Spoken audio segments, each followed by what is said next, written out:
Hello, everyone, and welcome to another episode of the series WahBella Reads. We're continuing with the Railway series with number 8, Gordon, the Big Engine, one of my personal favorites. Very funny. Without further ado, let's begin.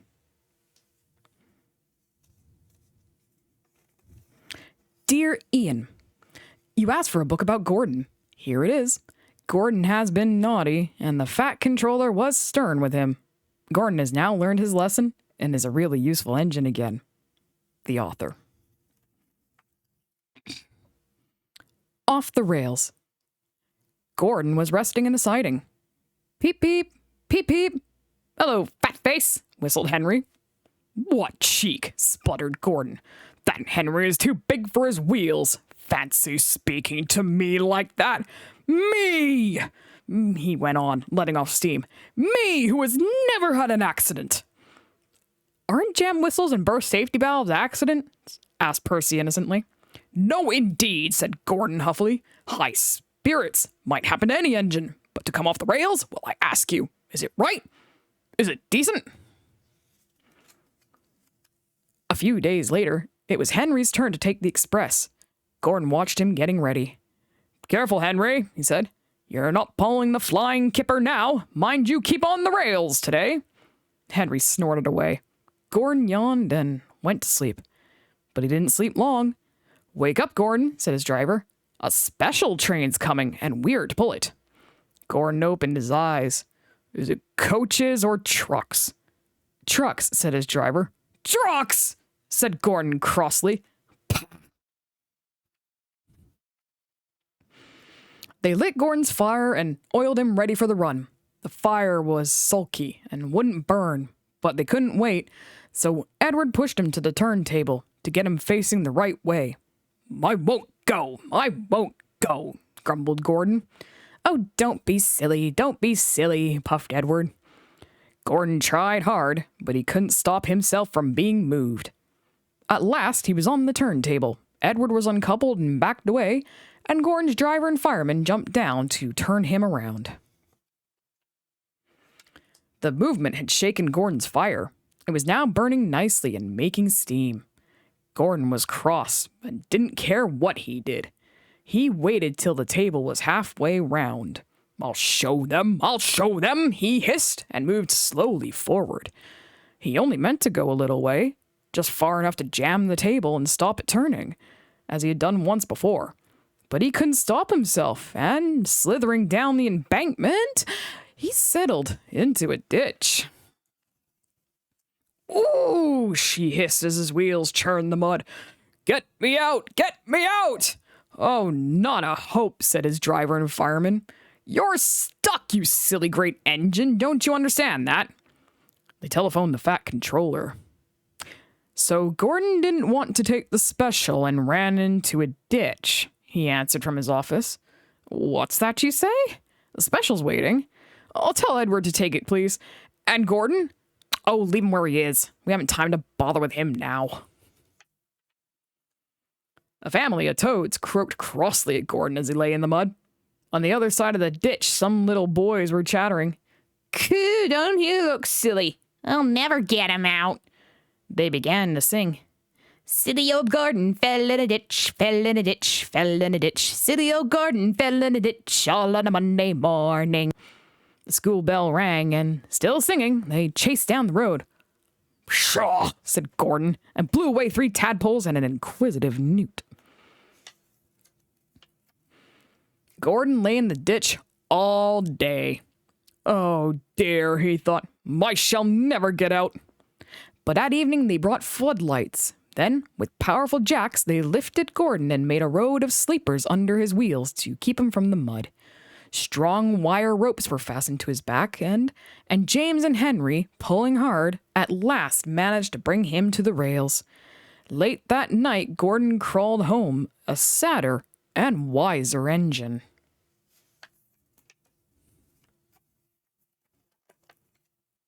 Leaves. 2 men were cleaning Gordon. Mind my eye, Gordon grumbled. Shut it, silly. Did you ever see such mud, Bert? No, I never, Alf. You ought to be ashamed, Gordon, giving us extra work. The hosing and scrubbing stopped. Gordon opened one eye, but shut it quickly. Wake up, Gordon, said the fat controller sternly, and listen to me. You will pull no more coaches till you are a really useful engine. So Gordon had to spend his time pulling trucks. Goods trains, he muttered. He felt his position deeply. That's for you, and you, and you, Gordon said crossly. Oh, screamed the trucks as he shunted them around the yard. Trucks will be trucks, said James, watching him. They won't with me, snorted Gordon. Well, I'll teach them. Go on, and another truck scurried away. They tried to push me down the hill this morning, Gordon explained. It's slippery there. You'll probably need some help. I don't need help on hills, said James huffily. Gordon laughed and got ready for his next train. James went away to take the express. Slippery hills indeed, he snorted. I don't need help. Come on, he puffed. All in good time, grumbled the coaches. The train was soon running nicely, but a distance signal checked them close to Gordon's Hill. Gordon's Hill used to be bleak and bare.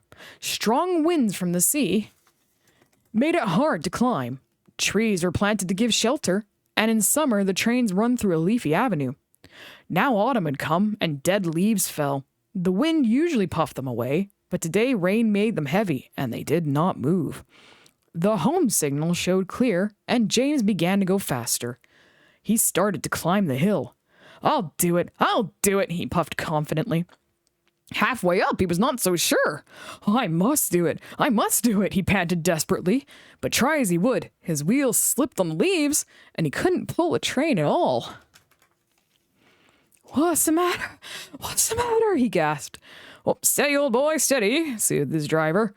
His fireman put sand on the rails to help him grip, but James's wheels spun so fast that they only ground the sand and leaves to slippery mud, making things worse than before. The train slowly stopped. Then, help! Whistled James, for though his wheels were turning forwards, the heavy coaches pulled him backwards, and the whole train started slipping down the hill.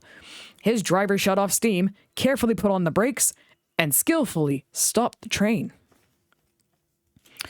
He sat down and mopped his face. I've never known that happen before. I have, said the fireman, in Bincombe Tunnel, southern region. The guard poked his head in the cab.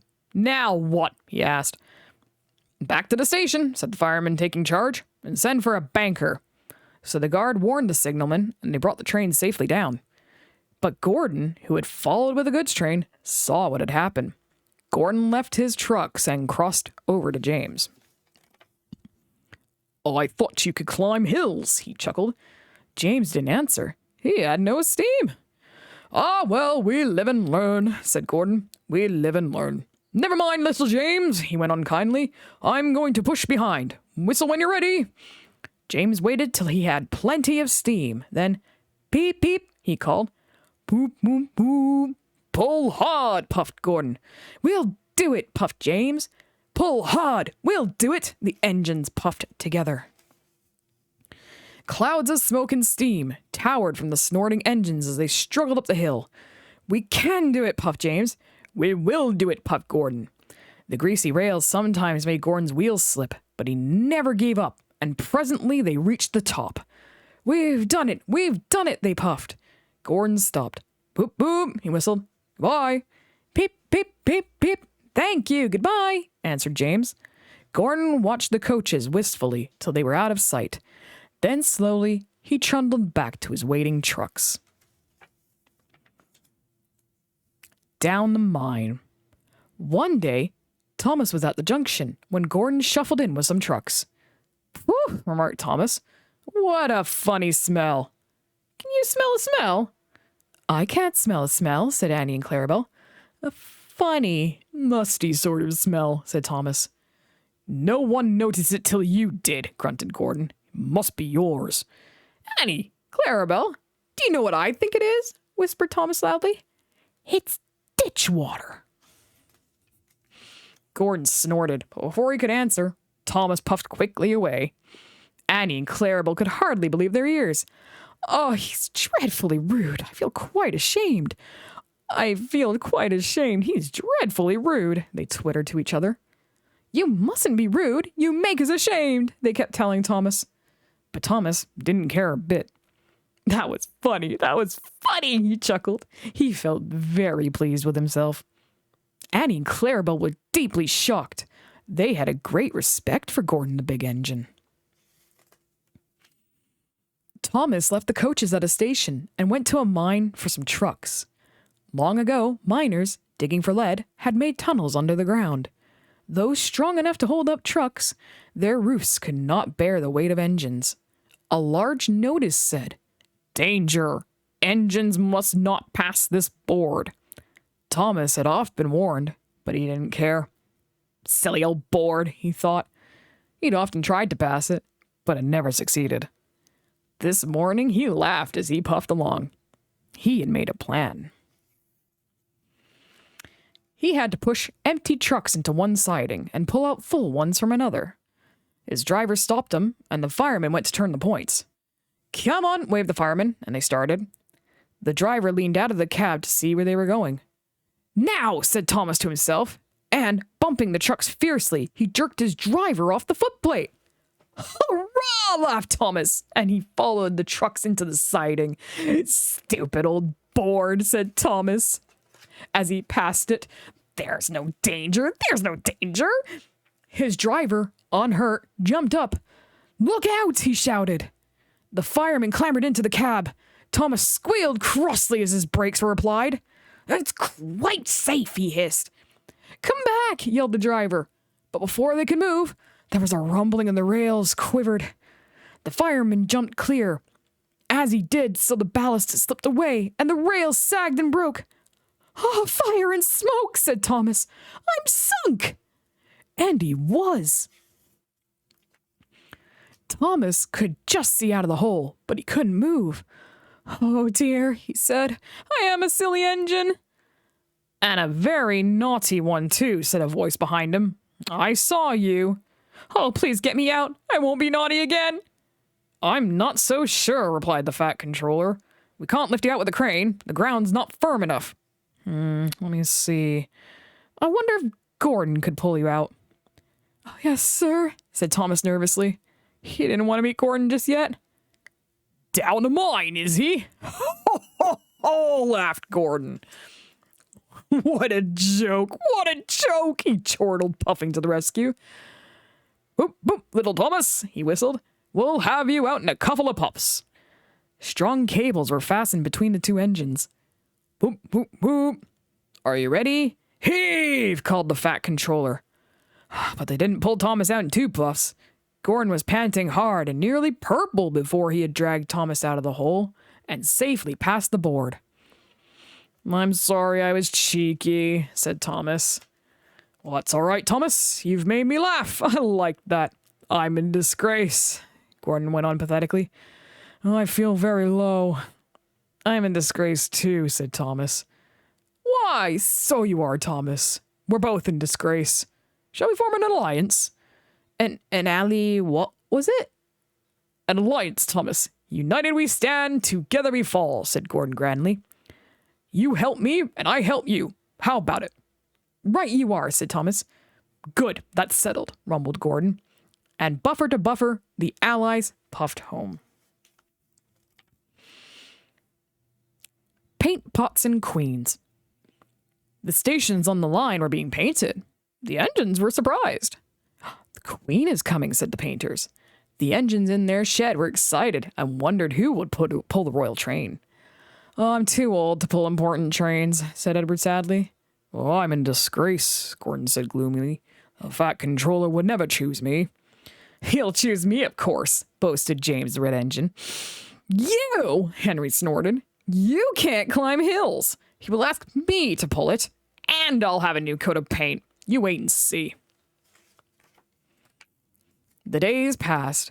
Henry puffed about proudly, quite sure that he would be the royal engine.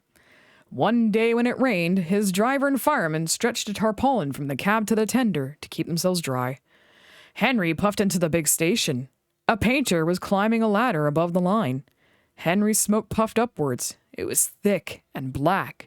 The painter choked and couldn't see. He missed his footing on the ladder, dropping his paint pot, and fell plop onto Henry's tarpaulin. The paint poured over Henry's boiler and trickled down each side. The paint pot perched on his dome. The painter clambered down and shook his brush at Henry. "You spoil my clean paint with your dirty smoke," he said, "and then you take the whole lot and make me go fetch some more." He stumped crossly away. The fat controller pushed through the crowd. "You look like an iced cake, Henry," he said. "That won't do for the royal train. I must make other arrangements." He walked over to the yard. Gordon and Thomas saw him coming, and both began to speak. "Please, sir." "One at a time," said the fat controller. "Yes, Gordon. May Thomas have his branch line again?" Said the fat controller. "Well, Thomas?" "Please, sir, can Gordon pull coaches now?" The fat controller pondered. "You've both been quite good lately, and you deserve a treat. When the Queen comes, Edward will go in front and clear the line, Thomas will look after the coaches, and Gordon will pull the train."